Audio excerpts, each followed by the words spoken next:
What's up YouTube, this is Jeff from Zephyr War Games, and for the final variant in terms of the competitive aspect of the deck, I'm bringing to you guys the Cyber Style Hybrid variant.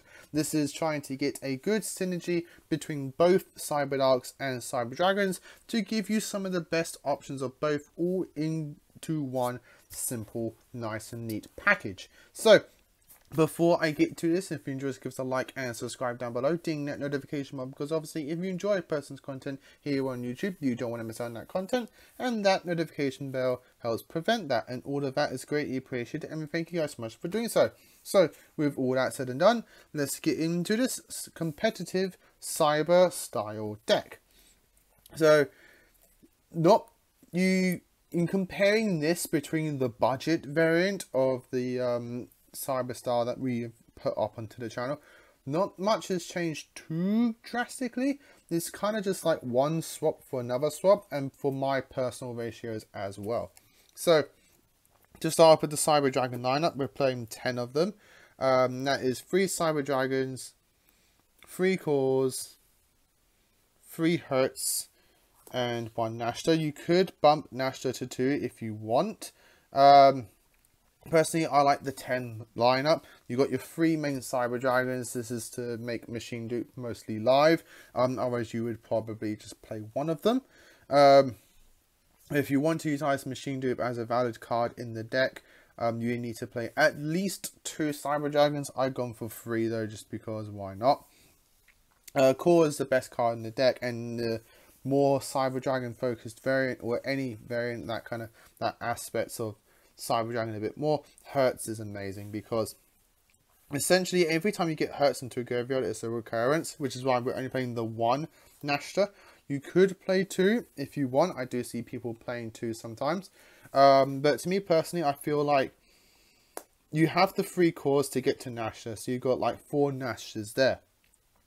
You know, if you don't count obviously emergency, that's like another 3 Nashtas.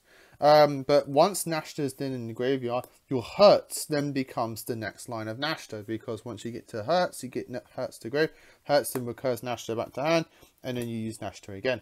So you're constantly just recycling Nashta over and over and over again, meaning that your one-ofs in the deck, like Cyber Dark Chimera, then become multiples in a way if you start playing it out like that. So the 10 lineup for the Cyber Dragons, to me personally, fits very well. That's why I'm going for that. For the Cyber Darks, we're playing 3 Claws, 1 Cannon, 1 Chimera, and then 1 each of the OG's Horn, Keel, Edge. I really like this lineup as well personally, through multiple days of multiple months of testing personally, since I did have the proxies printed.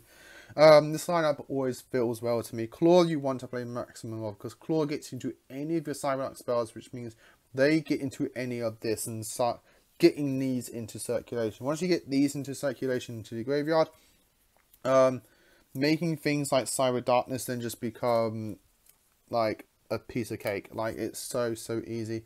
Ideally, you need at least this lineup to make Cyber Darkness. The reason why you want to emphasize onto the Cyber Dark engine is to get to Darkness. Darkness is an Omni Negate in its own right. He's big, he can get very big thanks to Power Bond and things like that, and he can apply a lot of pressure because of it. But then because of that, you then get easy access to Cyber Dark End, which then becomes a big threat on the board that your opponent has to try and out. So you need at least this lot, but to me, I feel like if I'm already playing 2 of the OGs, I might as well just max them out. Like, I might as well play all 3 of them. Though in all fairness, if you don't have that close connection, emotional connection to the OG Cyber Darks, you want to play 2. In that theory, I would prioritize Edge. You could then just play multiple Edge if you wanted to, or like multiple Chimera or multiple Cannons. But then, out of the 3, these are your 2 best, and then Keel is just the last one. So you could, if you wanted to, just play like 1 Edge, double cannon or double chimera and leave it at that. Or if you want to do this way, personally, I feel like this play feels very nice. You just play this lineup. But you have a 3, 6, 8 Cyberdark engine. The last card in terms of the monster lineup, I'm playing 1 Galaxy Soldier. You may think this is very weird. Oh, just 1 Galaxy Soldier. In this variant, 1's enough. You get access to it very easily thanks to core for your Cyber Repair Plant. Once you get to this, you resolve it once, boom, that's it. You don't really want to need to resolve it again. Because once you made 1 Nova and 1 Infinity, you don't really need to make another. And then you can just constantly recur the Nova Infinity from graveyard with things like Nashta and stuff like that. If you play additional cards. So I feel like 1 Galaxy Soldier is more than enough. If you feel like 1 is just pointless, take it out and simply put something else in. That's all you need to do. Or again, as I said, if you want to drop one of these, this can be the second Galaxy Soldier if you wanted to. That's it for monsters. Moving on to spells, obviously. 3 Machine Dupe. If you're going for 3 Cyber Dragons, you play 3 Machine Dupe. Nothing more to be said there.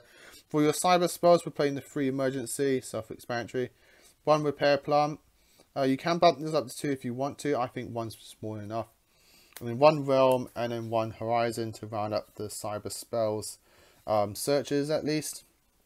I think 1 and 1 is perfect. Horizon sets you up your Cyber Darkness, Cyber End combo. And then Realm is just another search as part of your 1 card, 1.5 card OTK. So you play 1 of each. You don't really need to resolve more than once. If I wanted to play more, again, I'd play more Horizon if you saw my Cyber Dark Pure variant. My Cyber Dark variant, should I say. I explained that Horizon's the better card out of the 2 because Realm, you can only really resolve it once.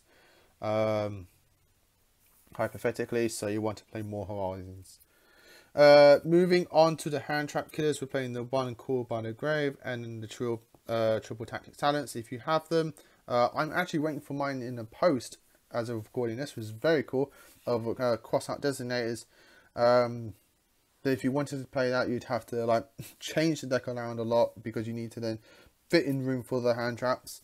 So that would probably be best in the more pure Cyber Dragon variant of the deck. That just utilizes Chimera as a power bond OTK maker. So for this kind of variant in particular, Talents is probably your best bet because it just fits in nicely and fits in better. But yeah, if you want to play crossouts, change the deck however you feel like it. For your fusion spells, the 1 double power bonds and the 1 overload fusion, as I always say. To me personally, I feel like 2 power bonds is fine. You can easily resolve it more than once if you need to. And by having the extra copy, it means the Chimera is pretty much guaranteed to be able to search it. I mean, if you open up both, I'm afraid that's just a very bad luck on your end at that time. But to me personally, 2 just always fits and always works well for me. For last of spells is the 1 Duster. Just having that main deck back row hate in the wide scheme of things, Duster just works very nicely for me. Moving on to the traps to round up the deck is the 3 Impermanence and then the 1 Overflow. Just perfect, just amazing cards for the deck. Impermanence is just amazing hand trap, and then Overflow is just great, you know, just wipes out boards. There we go. That's it for the main deck. Moving on to the extra deck for the fusions. Big lot of them because I personally like to play fusions more. I use them a lot more. The 1 Cyber Dark and the 1 Cyber Darkness. Yes, this is my Japanese copy. Obviously play an English one. 1 Cyber Dark Dragon to dump with Horizon to make your Cyber Darkness a lot easier if you needed to. The 1 Cyber End. You do actually make this a lot. Don't, you know, slack it off. You can actually make Cyber End Dragon a lot easier now. And getting him up to an easy 8k for a single 1 swing punch actually happens a lot in testing. May just be fun testing. It probably is just, you know, like something I didn't have to do. But to me personally, I do make him a lot more now for that 1 single punch. The 1 Eternity, you can actually make this very easily. It makes it, it's the 1 fusion where you can actually fuse Cyber Darks with Cyber Dragons. That actually warrants something, that actually gives you something in return. bear in mind it is just a graveyard recurrence, a graveyard gift, but something is better than nothing. 1 Rampage and 2 Mega Fleets to round up the fusions. This is probably what you're going to be making the most to do your OTKs. And then your Mega Fleets is just, you know, like to have easy removal for extra zoned monsters. I personally play 2 Mega Fleets over a Mega Fleet and a Fortress. Because Fortress is kind of like something I would side deck if I would like to side in Yugioh as well. Those would be in there for those moments where like, oh, okay, I know I'm going second, and you know I can side in those, that kind of thing. For XCs is 1 Infinity, double Nova, and the 1 Tech Chronomali Vimana. If you don't want to play Vimana, you can, or double Nova, you can play a AA Zeus. That's another option that you can go to. It's probably something I might actually put in at some point, but I actually do like the Vimana. It's just another form of monster negation. And power boosting. And to round up the extra deck is the 3 link monsters I play is 1 Seeger, 1 Verte, and the 1 Almirage. Just all really good links that you can make in this deck, and it actually has uses. Seeger is for the OTK. Verte is to give you access to Overload Fusion at any point in the game. And Almirage is to get core to graveyard for those plays, to especially make things like Cyber Repair Plant much more live, much more easier. And that, guys, is the deck profile, and for now the last Cyber Dragon video personally that I will be making, unless I make big changes to the deck or get my Cyber Ogre variant working. So big reveals there. In my head I'm thinking, let's make Cyber Ogre. Let's make Cyber Ogre Power Bond deck a thing. Yes, as always, guys, hope you all enjoy these videos. Like, comment, and subscribe if you do. Post down in the comments down below what variant you're playing, everything like that, so on and so forth. I'd like to hear your thoughts and stories. Until next time, as always, stay safe and happy dueling.